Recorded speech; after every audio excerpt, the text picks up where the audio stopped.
The Shona creation myth. How the first people came to be. Long before the great Zimbabwe ruins were built, before kingdoms rose and fell, the Shona people tell of a powerful being named Mwari, the creator of all things. This is the story of how the world began. Welcome back to Lies, Lore and Legends, where we uncover myths, legends, and forgotten tales from Zimbabwe and across Africa.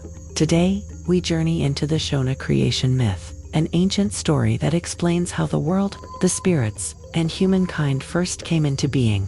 In the beginning, there was Mwari, the supreme being, the god of creation.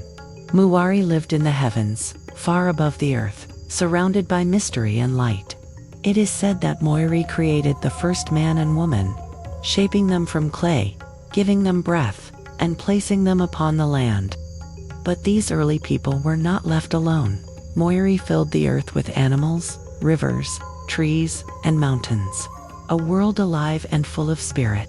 Every rock, every stream, every forest had a life force within it. But Mwari was not a distant god. He spoke through the voices of Mundro, the lion spirits of the ancestors, and through the whispers of the wind and the rain. The people were given freedom to live, to farm, to hunt, and to multiply. But they were also taught that life and spirit are bound together. To harm the land without respect was to anger the spirits. To neglect the ancestors was to invite misfortune.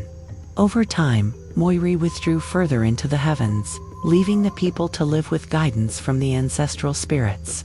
The link between the living and the dead became the foundation of Shona culture, the belief that the ancestors are always watching, always guiding, always connected to Mwari above. This creation story is not just about how life began. It is also about balance. Balance between humans and nature.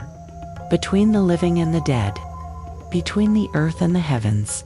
Even today, when rain ceremonies are held in sacred places like the Matobo Hills, the prayers are not only to Mwari, but also to the ancestors who carry those prayers upward. What do you think of the Shona creation myth? Do you see it as just a story, or as a lesson on how we should live with respect for the land and our ancestors?